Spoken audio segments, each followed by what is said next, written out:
Wake up, everybody. It's time for the History You Forgot podcast. It's the podcast where these three teachers with over 90 years of teaching experience help catch you up on the stuff that you might have slept through when you were young. And today it is Random Acts of History Part 2, Grab Bag Topics. And it's coming at you next. Oh.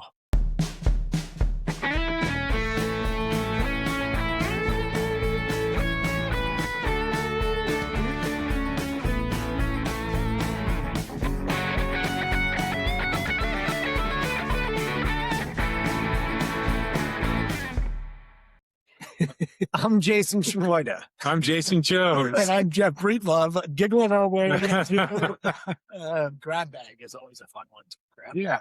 We're going to even grab bag the drink. We're going to grab a drink.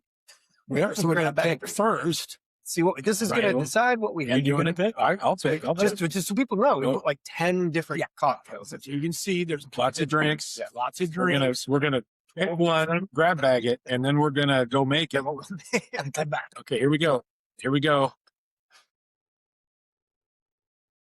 First, right there it is. Whiskey sour. Whiskey sour. What is? All right. That's one we have not had yet. We have not had a whiskey We've sour. not had a whiskey sour, so Good that's good. choice. All right. Well, All right. luck of the grab bag. We'll be right back. All right. We're just going to go. Hey, we're back. Yeah. Way back. We got Whiskey sours, everybody. whiskey sours. And usually we have not had one. And all the episodes we've done. This Whiskey is and bourbon's been a topic or It has. popular and choice. And all of the drinks in the bucket were not bourbon. That's right. That's right. It's true. We had gin, we had vodka, we had Gimlets, we had old fashions, we had everything. Well, Fox Hill Wine and Spirits provides us all sorts of different options. So This is a good Rieger bourbon. Rieger bourbon for the whiskey sours. And so whiskey sour is basically 2 parts whiskey, a little bit of simple syrup, and a couple, 3/4 of an ounce of lemon juice with a maraschino cherry. And it's 2.5 parts bourbon. 2.5 parts, as Mr. Shorty makes them, 3 parts bourbon, 1 part simple syrup. So to a grab bag episode, guys. Grab bag, Gentlemen. to the one spirits. Fox Hill. I have not had a whiskey sour in a while. Nor have I, but that is really good. That's a good one. That's a good one. The Rieger does it. Makes it. It's good. It's got good bourbon. Yeah. So if you didn't watch our first one, when we did the grab bag, we've got a popcorn bucket full of topics. We are all And- fancy. And if you don't remember, the first time we did this, we picked the potato famine out, the Irish potato famine. It was the very choice. first one. And Mr. Schmoy and I looked at each other like, and Mr. Breedlove, who was a big potato famine fan, Literally. he knew what was going on. He went off. That was out of those Fire Jeopardy kind of things. There were 2 that day though. The other one you guys both. There were 2 that I couldn't. Bolshevik was one. Bullshit Yeah. revolution. Potato famine, and We did something. Oh, we know apartheid. Oh, we did do the apartheid. was it? Yeah, we did. Apartheid, because another one was there was one U.S. one in there. I felt like I could actually speak to. Oh, was it Yeah. some kind of economics? Yeah, Keynesian. Keynesian economic demand side economics. Yes, something like We that. called it. Wasn't it? Was Yeah, it? that was Yeah, I think it was Keynesian. We called it. Yeah, like trickle down. Was it trickle? trickle supply- down. yeah, maybe that's one of the two. Either Keynesian or tail down. Right. Yeah. Right. It was economic. Well, Mr. Breedlove, why don't you make a topic? picking? Yeah, you I a think lot of pressure. A lot of pressure. So do I want to go I first? picked the drinks. That's true. I don't know. I'm kind of nervous. I'm kind of hoping for a potato famine. Hold on. You see this? Oh, this is a good one.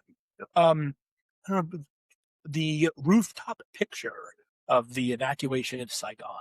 Oh, yeah. The Vietnam era. This would be a great place you can put a picture up. Yeah. Right at the staircase leading basically to the top of the embassy with the helicopter. Yeah, Right. I think I've already put that picture on one of our Okay. episodes when we did the Vietnam stuff. So why don't you quickly sort of give us what's the background of the?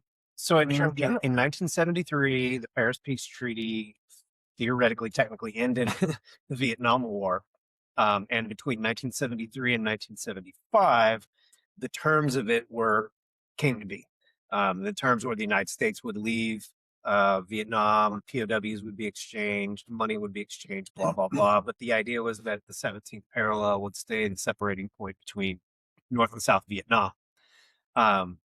In April, or by April, in the spring, I should say, probably of 1975, the North Vietnamese reinvaded South Vietnam and completely took it over. And this was as most of the American troops were out. That scene are the last American, not just military people, but mostly like service members, but People who assisted the Americans. Diplomats. diplomat and Embassy personnel. embassy Right. personnel, South Vietnamese who were trying to get out of the country because they'd aided and assisted us, much like if you remember when Afghanistan occurred a few Very years similar. ago, very similar. So that's like an iconic photo of people just bum rushing trying to get on the last Yeah, literally, it's like helicopter. a one Well, staircase in the very Yeah, top. it's crazy. Yeah, so that would have been our parents' age. That pilot would have been our parents' age of military personnel. Probably Right. right. Yeah. And so I In his early 20s, probably. yeah, and if you think about those helicopter pilots, Huh. Well, this has been like multiple days of this, right? This Yeah. wasn't just This one went on for a while. helicopter. Yes. This went on for and but just how the helicopter was used during the Vietnam War, moving troops in and out, picking up wounded, even obviously supporting troops on the ground. Those guys could fly. Now those guys could fly, and that helicopter, and just to be able to, when you see this picture, to land on that little tiny spot that people are going up to is Yeah. just pretty amazing. I've heard people say things like they're the heroes of Vietnam. If you think about Vietnam, was a lot of it was jungle, rainforest, and they would find landing zones to pop in and out of. And like think about the size of the helicopter and the space they had if they messed up. And Yeah. a lot of them were 19 to 25-year-old guys. Early 20s. That are given at that time the controls of a expensive U.S. aircraft. In foreign Cold War zone. Yeah, just Yeah, but so the photo though, multiple days. Like, Yeah. do you have any idea how many people were actually evacuated? No, I couldn't give you a number. But then that moment is like the kind of Iconic. the last like flight out. Right? Because- Like, well, the because- embassy will fall. Right, I because think what that is the last Yeah, one. what right. sped it up was the invasion. We were leaving anyway. Right. And the idea that Americans would leave, we would get our service people out, we would get our embassy workers out, we would get the South Vietnamese that assisted us out. But now all of a sudden, because of the invasion, that timetable is being sped up. Very So was that not And there was part of not the much. agreement? Were they not supposed to? No, there was not an So what? no. made them The agreement was the 17th parallel. So why they agreement. decide to? Because they could. Because they could. Take advantage. Because what? Okay. Yeah. And at that point, so it's interesting if you think about April of 1975, Nixon had resigned, which is a big component there. Gerald Ford was the unelected president who was trying to guide, if you think about it, he had the benefit of welcoming those troops home from Vietnam. But then when this happened, he has almost zero ability to go to Congress and say, we need to go back. That's not going to happen. And after 20 years. And right. so it's a moment where we really have to throw up our hands and say, we need to get as many people out of here like right now as we can. And I'm sure we left tons too. Oh, yeah. It's just such a symbol of the lost cause. It's a really Really good is. place. Yeah. Symbol Yeah. of lost cause. Yeah. Yeah. And there's so many sort of incredibly iconic, I think is the word, those Vietnam, because it was such a not media inspired, but media enabled war, right? With those Right. vetted photographers and journalists. Oh, yeah. So you got some great, It was on the news every night. right. And in terms of the photographs, you still see them over and over that is one. Yeah. That's a good one. That is a good one. Good I'm gonna dig in. But I think we did these basically 100 sort of greatest moments. Yeah. Kind of what's out. Yeah, we I did. put I my was gonna say, we glasses didn't on. curate. We really pretty much just took. So we must have got another doozy. Well, no, I like it. We're staying with our American history. Hey, yeah. So Shloina, Yeah, I'm good. We should have So- color coded them. right? So, and I just watched a documentary on this guy. So, Davy Orville Crockett. Yeah, or the Redenbacher. Davy Crockett. Crockett. Right. You right. talked about that. Yeah, Davy Crockett, The the king of the white frontier. More good, so we do the tree. Oh, man, like the story of Texas. How- They're right there. How would I know the theme song to a 1950s husband? Right. Right. Well, you're right because you're not that old. I am not that. So, okay, I'm not going to make you feel old, but it's going to make us feel old. When we were mid 70s, 70, for Jason, Jason and I are much younger. than Right. Yes. mid 70s, late 70s, watching Saturday morning cartoons, Mhm. right? And something from the 50s came up. It was approximately 20 years ago. that was just further So closer it's than they 2026, Right. Jeff, that would be about 2006 for Right. kids today. So- right. So, and I don't know if this, Yeah. I don't know if this other guy's in our bucket or not, but Davy Crockett and Daniel Boone, I remember specifically as a kid, my dad teaching me and talking about these guys, right? Really? Even in the 70s, that was a big deal to him. Now, my dad was a hunter and a fisherman and loved to camp and loved the, so that probably is the connection. But, Well, one of them had a coonskin cap. yeah, One of them founded the Alamo. The Alamo's David Crockett. Davy One of them Crockett. had like 17 families. That was the other. Yeah, that was Daniel Daniel Boone. Okay. So Daniel Crockett's Boone the was- Alamo guy. Daniel Boone was the Dan- tour guy. Yeah, Daniel Boone was hired to go Yeah, out. move into Kentucky. Was it Fort Wilderness? Take families west. into Kentucky. In Fort Wilderness. Through the Cumberland Gap. Yep. So And he had lots of children as a result of his interaction. Well, I mean, could you imagine, Right. like, literally you spend like a year walking and then you settle for 2 years and you leave family behind and then you got to go back. Oh, by the way, I have another family. right? yeah. So David Crockett would have been then chronologically after. Yes, Because in right. 1840 He would have fought against, and did he fight in the Spanish American War? well, Mexican American. No, Mexican American War. would have been, the Texas War for Independence. Right. Okay. American. Which came before, technically. Because that was the Alamo. So So he's a U.S. history guy always. Yeah. I'm We're looking to him for guidance. So when Mexico became independent from Spain, that gave them that access to that area as new border mates. Mexico reached out to the United States and offered for Americans to come into some of that unsettled territory. So what's Texas now is very unsettled Mexican territory. And not just Texas, so right, but what we would call New Mexico, Arizona, and parts of California. Right. Texas, New Mexico, Arizona, all the way into California. Now, those were not just one big giant region, but that was a mixture of lightly populated Native Americans, what would be considered Mexicans, Mexicans, and Americans. There were Americans already in those areas. And so that goodwill gesture, Americans are good at settling. This is unsettled territory. Why don't we have a good? I mean, honestly, there was a little bit of that to it. Like, we don't have people there. You have people pushing these borders. We want a good relationship. together. Texas is not a state. Let's work together. No. Right. No, it's a province, if anything, a territory It's not the independent of Mexico. Right. So I didn't grow up in Texas. If you grew up in Texas, you know this crap, like seriously. Like, I've had students from Texas, trips. they would correct me. It's like, no, it was this Stephen F. Austin that did that.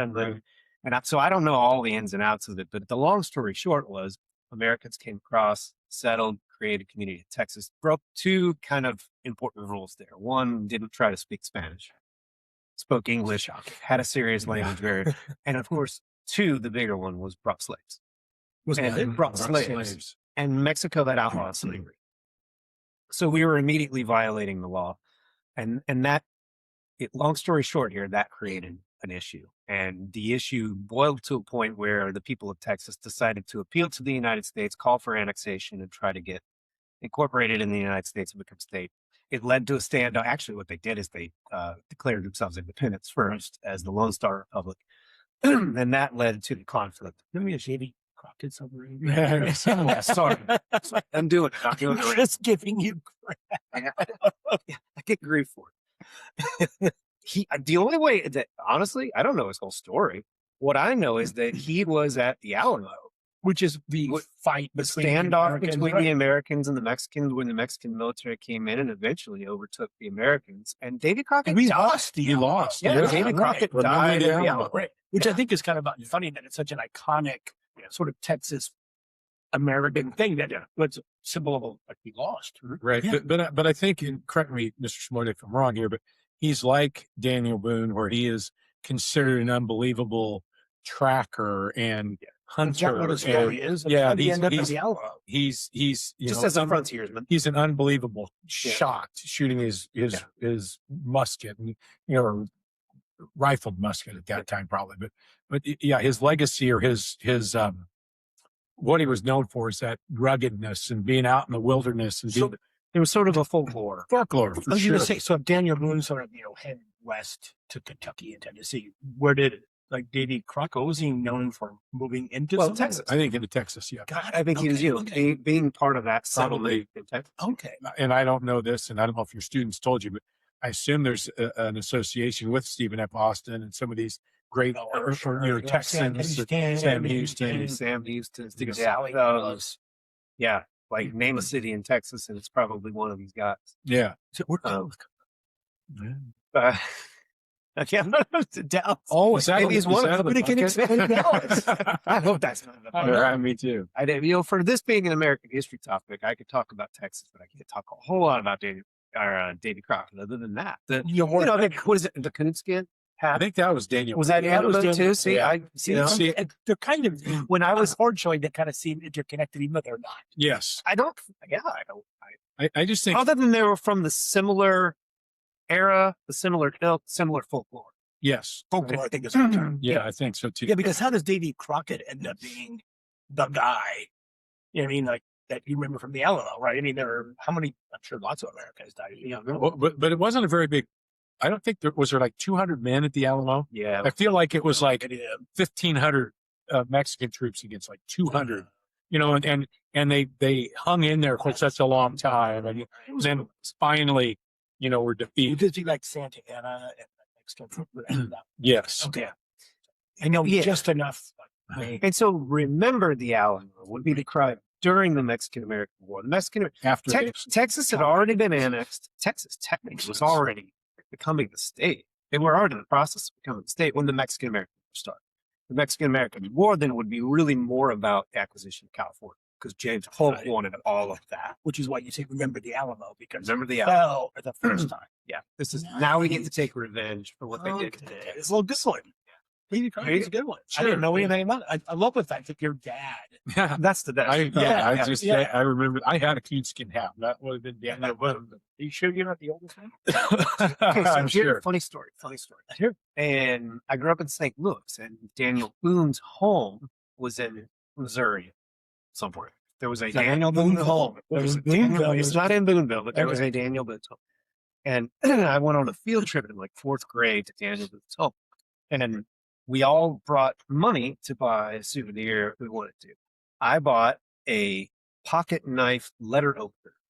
First of all, the fact that you can buy a pocket. And I was in fourth grade. So for a fourth grade kid, I bought a pocket knife letter opener. Took it back on the bus. So- Took it back on the bus, took it home. Yeah, Before 10 you years read old. that- Different world. Before you read that, so Awesome. with my raccoon skin cap that my dad had bought me, I also had a like musket sized gun and a pistol sized gun that were cap guns. I don't know if you guys remember I those. remember cap guns. They were the cap was like a little Red tape. red Red tape. It tape. wasn't and you hit the hammer. You pull back the hammer. We used to play World War III with cats. They don't There you go. even suck at that anymore, do they? No, and then no, sorry, I'm divulging just down a rabbit hole here. But then by junior high, that was when laser tag became Oh, wow. popular. Did you guys ever do laser tag? We had the thing. They have a thing that hooked on Yeah, your chest, yeah. put on like a vest, and I actually had friends. I don't. It's funny you say. so I got I don't remember laser tag until my kids. oh, I don't remember so and I'll shut up here. But we had a friend. His dad owned a hardware store. called Davy Crockett's. Yeah. The hardware store was 2 levels, and the basement was like a storage room. We would laser tag, we yeah. would go down there, and we would play laser tag after hours in this hardware store. All the 2 levels, and maybe we were nerds. I don't know, but there was a Well, I whole think- bunch of us that I did. think, I mean, you grew up in a small town. I did grow up in a small town. Yeah, I mean that's probably very important. Well, it was. I mean, We could have been doing a lot worse. Well, I right? think, what I think is couldn't buy a pocket knife. Right. What I think is funny is that early to mid 19th century Davy Crockett got some 20th century kids kind of fired up. Yeah, absolutely. I mean, he had Yeah. a TV show. Oh, yeah. It was like in the 1950s and 60s. He became an iconic character. Absolutely. Yeah. Okay. Yes. All right. I'm sorry. I went down that round Is it laser tag? there. You guys ready for this one? Uh-huh. Seneca Falls feminism. Ooh. Another U.S. history topic. Sorry. Then you start us. I'll start. You start doing I- it. Yeah. And what I do know is probably thanks to one of our fellow teachers, Oh yeah. Erica Benson. Shout out. Oh, Shout out to Erica Benson. So if I'm not mistaken, Seneca Falls in 1840s, 1848. right?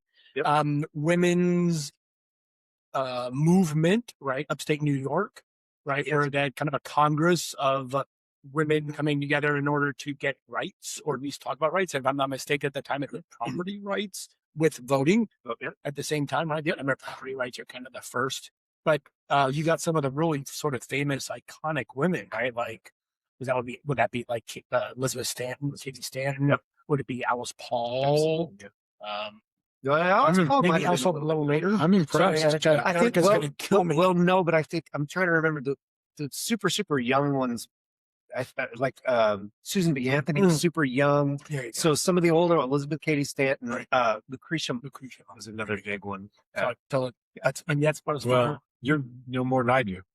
So Seneca Falls was cool though. It's known as the beginning of the modern feminist movement, and the product of that convention was a document that became called the Declaration of Sentiments. And what they did was they took the Declaration of Independence and rewrote it for women. like the Declaration of Rights of Women in the French Revolution. That's right. By I Olympe was de gonna Gouges. say, yes, Yes. absolutely. And you know, we threw a little all men and women are Yeah, created yeah. equal. And then instead of the list of complaints, the king and parliament have done this, it's man has done this to us. Right. Right. And so then there is at the end, the Declaration of Sentiments rather than independence. Women deserve equal rights to property, voting, suffrage. Some would think that having Erica mentioned, I think women's rights would be a hugely important topic on here. Sort of the history from Seneca, from, Abigail Adams and her, all the way through this sort of modern. And we could take it back to Europe. Mary Wollstonecraft. Right, you could do all Oh, right, everything's all the way, Yeah, absolutely. I mean, I think that actually feminism and women's sort of suffrage would be a great topic for one of these, and bring on that would be a perfect guest. Yeah, She would be it deserves a lot more than a 4 or 5 minute. Yeah, So, absolutely. sure. I'm sure that that there's a lot more, but it's a beginning of the U.S. This is the beginning of it all. Yeah, this is the beginning of it all. And then unfortunately, it's one of those things that's kind of got lost in history.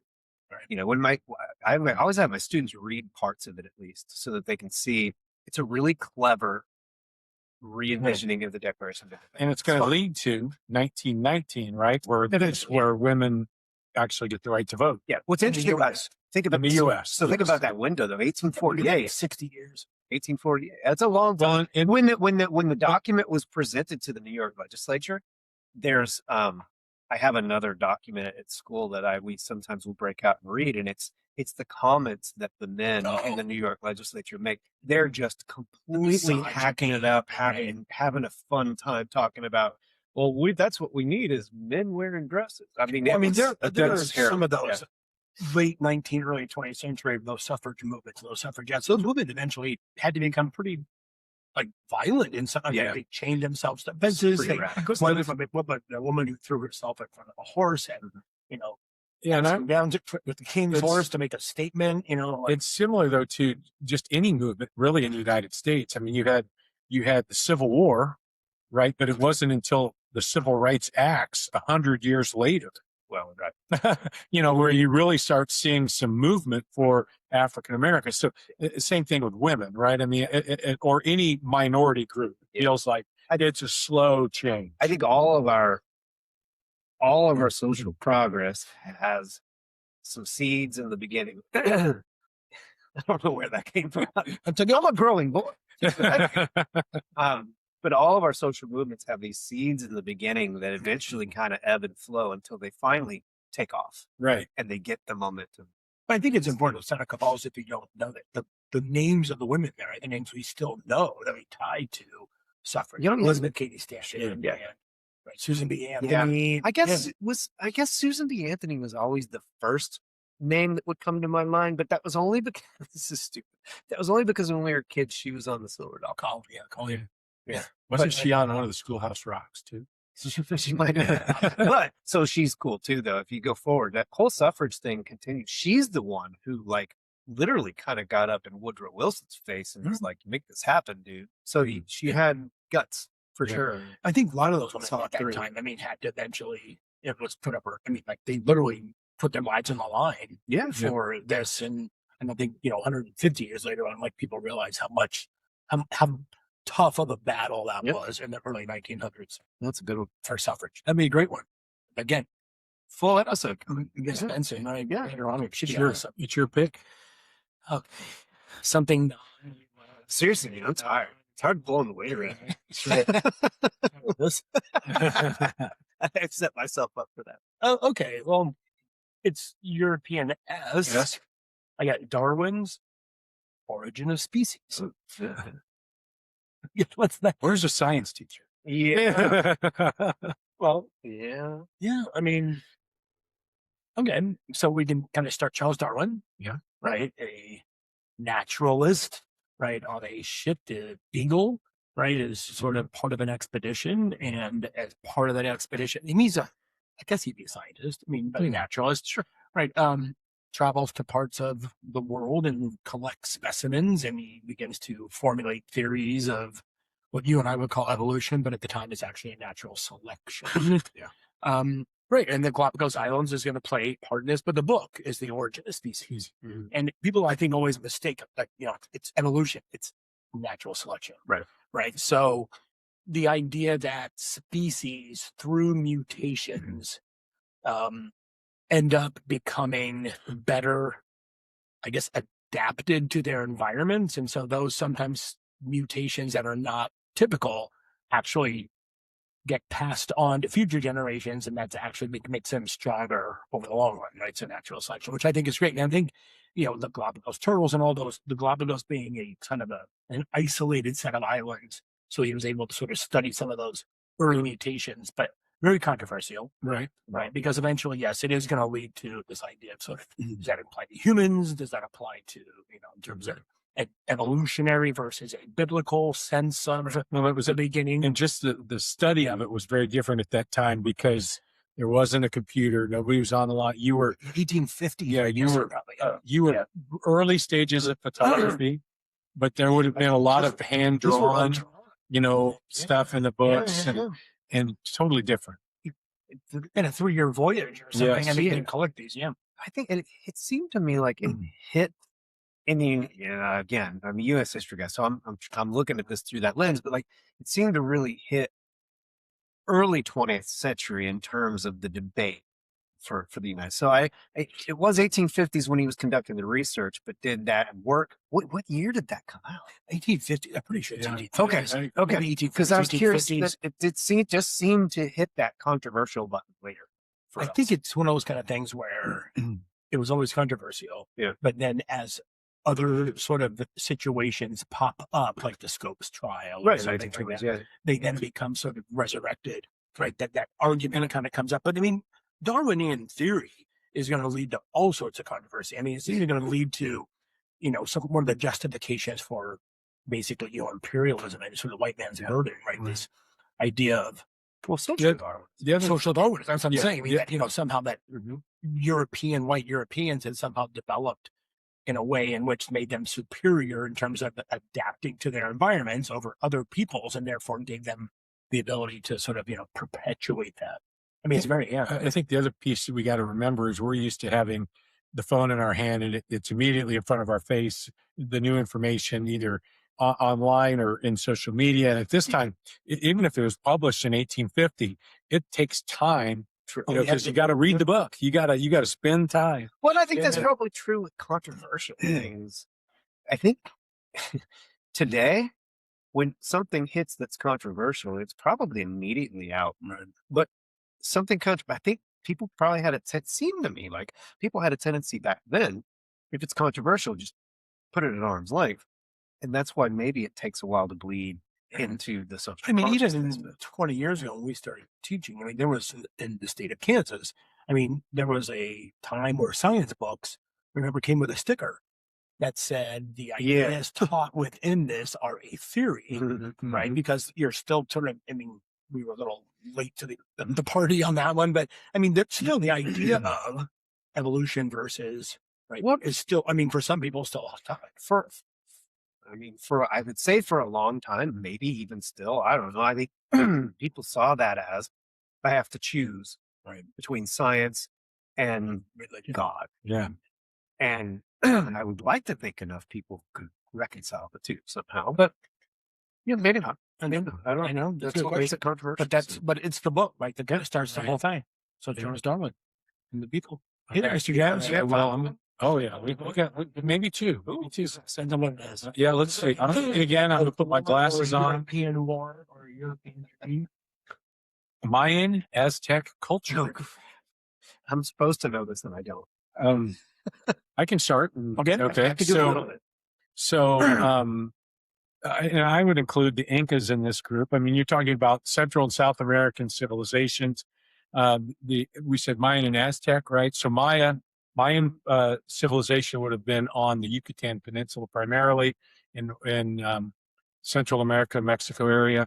The Aztecs would have been Chichen Itza, I think is how you said their capital. Sort of central. Yeah, that in Mexico. right, and really right where Mexico City is, it was the same location. Huge civilizations, very powerful civilizations, very well run civilizations. I think you could argue. I mean, you had civilizations that before the Europeans came over to colonize the Americas, functioned at a very high level. Farming, obviously. They were no longer nomads, right? I mean, they had huge cities. I mean, Chichen Itza was a huge city. Chichen Itza is a pyramid now you can still visit. But yeah, the Mayan on the Yucatan, I mean, you can still, if you go to Mexico, I mean, the Mayan and the Aztec culture are still, these indigenous cultures are still very, very prevalent and very alive. Lots of ruins. Well, and just in terms of even the culture and the people, I mean, there's all sorts of things that my brain is spinning. But you end up, I mean, I think that people don't realize that when Europeans came, you had the Inca in Peru, right? So South America, you had the Aztecs basically in Central America. I think the Mayans had already kind of peaked and kind of come, but hugely significant civilizations, way farther ahead than Europeans at that time, except in the case of things like weapons. Right, which goes that whole kind of guns, germs, and steel.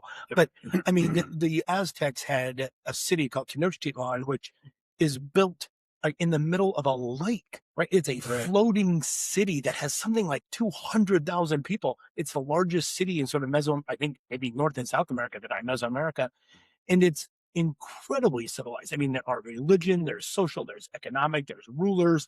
They governed an incredibly vast area of Meso and Central America. They were warring. They were also very forward thinking. I mean, most people probably realize things about, like human sacrifice and things like that. And the Aztecs were a little bit big on that. But but I mean, we're talking about calendar, astronomy. Right. That's what I was going to ask. I thought there was the Mayan calendar was kind of popular 10 years ago, the year 2000. Because they were predicting the end of the world, right? Because the calendar stopped. Yeah. The Mayan calendar stopped, and it pretty much aligned. But in reality, most people were like, well, it stopped because they didn't think 2,000 years ahead. Right. But the Mayans and the Aztecs are, predate most sort of civilizations in Europe and places. Yeah. Peak about 1300, and then, the Europeans come. But, I mean, some of the things, I remember like the Aztecs create something called chinampas, which are floating farms, right? Because there's so much water, but it's arid desert. So they literally create floating land in these giant lakes. I mean, the entire city of Tenochtitlan, which is now Mexico City, is a floating swamp. I mean, the city is kind of on water. But you would grow your crops on these floating islands and you would sort of canoe your way through them. But then they were self-sustaining. The water came from underneath. I mean, they were feeding hundreds of thousands of people. They were very warring. They didn't have the technology weapons that the Europeans had. But incredibly advanced civilizations. Right. And one of the things we teach all the time is the Columbian Exchange. And so you've got things in the Americas, obviously, that you don't find in Europe and Africa and vice versa. And so when the Europeans show up with much smaller armies, they do have guns, very rudimentary guns, but still they have weapons, they have armor, and they have horses, which is a huge thing. And of course, the biggest killer was smallpox and some other diseases. But I mean, so many of the things that you and I sort of think of as like even European. And again, here we go. The potato was a native, a tomato, some of those grains that had, come up. I mean, Well, even other animals like Yeah. turkeys and pigs swap back and swap forth. back and forth. I mean, there were no horses in North America, right? And then so the cattle was big. Right. I mean, it's a very Well, if you- unusual thing. If you think about the, expansion west of the United States, all you think about is people with horses and covered wagons and I mean, ironically, I was just in Mexico a few weeks ago, and right. I mean, like the ruins, Mexico has an incredible job, their sort of cultural ministry of preserving these so that you are like encouraged to go to, I mean, and it's a pyramidal society. People don't realize there's also a pyramidal society in North America, right? There's these mound cultures, like Chacokia and something like, basically from Wisconsin down through St. Louis, like central states. They were mound civilizations, right? They lived on rivers, they had water, they created mounds for like social and economic hierarchy, political hierarchies. But the ones that are built in Mesoamerica are still, I mean, the stonework, the amazing sort of science. And everything. you can climb them. You can go visit them. You can absolutely walk up them. Yeah, they're still really well. I mean, the civilization, people, I think that's one thing I think as Americans, North American students, we probably don't teach our kids enough about Meso and South American civilizations that existed. A lot of what we do is we come right from those people were there. They did amazing things to the Encomienda system with Spain. Right. Because Spain pretty much comes in. Yeah, I think in North America too, we always tend to go from, there were, indigenous people here in terms of Native American tribe. And then Europeans came, and then it just sort of, but Stops. there is a lack of awareness. It's also hard to do that unless you spend a lot of time explaining the loss of civilization with a blending of the civilization. Because in a weird way, like I've tried to explain to my students this is a really awkward conversation to have with Mexicans are a combination of Inca, Maya, Aztec, and Spanish. And other. Right. And why? Well, imperialism. As well as indigenous cultures. I mean, there are still parts. The crazy thing about Aztec and Mayan cultures too, in terms of present day, is that a couple of things. One, the religious aspects of some of those cultures were mingled in a syncretic way into Catholicism, right? So that in order for the Spanish to have such control over this area, the people of Mesoamerica were not big on Catholicism because they already had established well-regarded, powerful religions. And so you have a syncretism, right? A meshing of indigenous beliefs with Catholic faith. And so you end up in Mesoamerica, things like the Virgin of Guadalupe, right? Who looks like a mountain. And you have Day of the Dead, and you have all these other civilizations that those two that create a syncretic belief that you can actually have a melding, and it's still incredibly prevalent. I mean, it's crazy. Do you remember the woman that used to work in the print shop at our school? Arlene Rosa? Awesome. She was amazing. And she was a Lakota, Native American, but also Catholic. And perfectly melded the two traditions together. Well, so the word is syncretic, right? And so the idea of syncretism is that you take something. This is going to sound totally date me, but I always tell the kids it's like those old Reese's peanut butter commercials. You got your chocolate and my peanut butter. You got your peanut butter and my chocolate. When you bring two seemingly disparate things together, you often end up with something better, right? Or just different. And so that's Mexican Catholicism or Mesoamerican Catholicism is very different. And if you remember from when you were at school, first you had the explorers show up, the Columbuses of the world, right? And then you had the conquistadors. And then they wanted to civilize the society, so sent the missionaries, right? Before they ever created a colony, right? So all of those things are happening first. And then the colonists came over. And so. Well, Spain wasn't interested in permanent settlements. They really wanted the gold, and they wanted to extract the resources. Extract the resources and convert the people. I think we have kind of, in the last, maybe 15, 20 years since I've been teaching, I taught AP European history forever.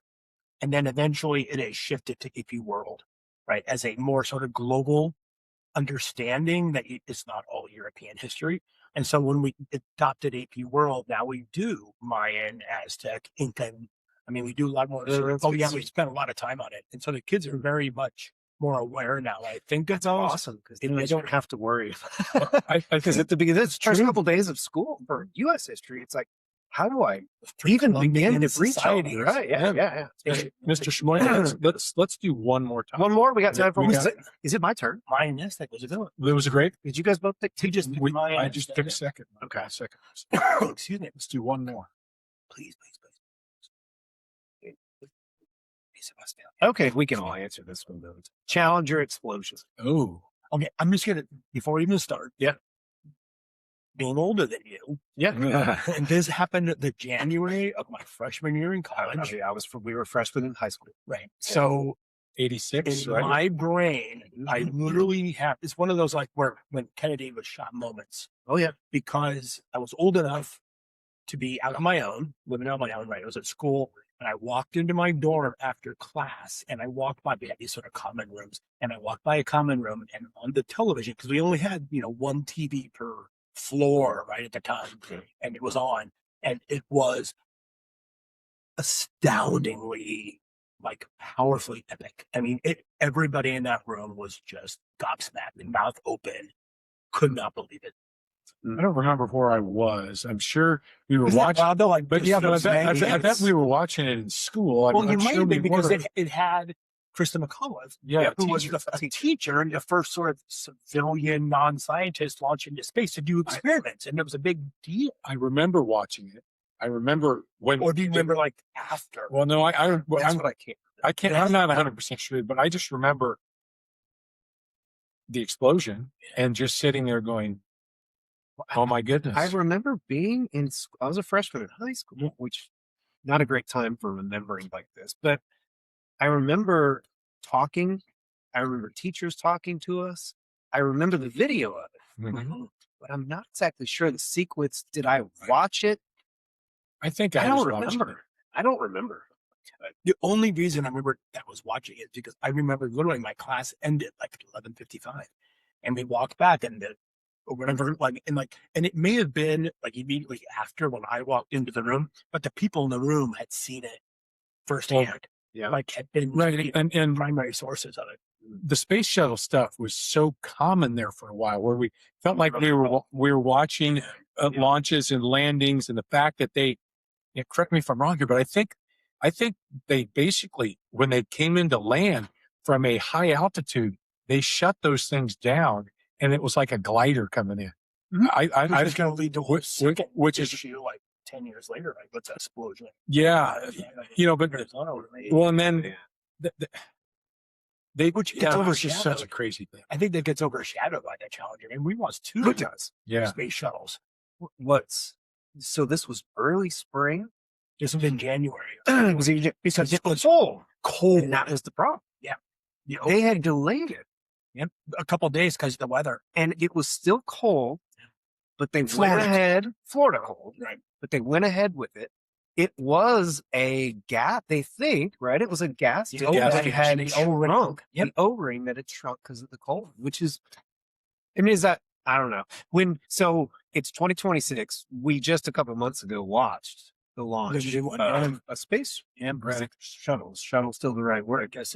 And all three of us, if you're listening to this or watching, all three of us communicated within minutes of that video. So, is anyone else like anxious out of their mind right now? Because we all are used to that footage. We've seen Well, it. I think we're used to that footage not only in terms of pop culture, it has become such a moment. Yeah. But also, like you said, I think, we had sort of this, I don't know, hubris, this arrogance, right? That we had conquered space, yeah. right? And that we were able to, and I also think at that moment, besides all of that, and then just the sort of visceral, of watching it blow up and realizing that 7 lives or Lives something were just instantly snuffed out. And I think the other thing was because it was 24-hour news cycle, the cameras were on like their family. Oh, Yeah, Right. So you're watching Krista McAuliffe's parents and her students. and her students and other people in the audience who are family members, and they're watching it. They don't know what's going on. There's this confusion. They're looking at it, but then it settles on their brain that literally they just lost like everybody on that. But I also think it's a moment. Remember, Ronald Reagan comes out Oh yeah. and he has a speech that Oh, is, it's I mean, hefty. talk about a great communicator. But Ronald Reagan settles the country. I mean, with that, they touch the face, Touch the face of God. Yeah. I mean, Yeah. whole sort of, Yeah. exploration is Right. important. You do it because they did this because it's what they loved to do. It was 1986 Yeah. and we kind of made a comeback, right? Yeah. The 70s were a tough decade for the United States. And love or hate Reagan and all the we've talked about the 80s, right? Some of the controversy behind it all and some of the positives, negatives, but like people were feeling pretty good by 1986. Let's be honest. I agree. Yeah, it was a smack. It was a smack. It was a little bit of a setback. Felt a little bit like we were trying to get away from. We felt like we were there were still multiple, us and the Soviet Union that were the power countries of the world, but we felt like we were a notch above them at that point, Yeah. both militarily and the space race, technologically.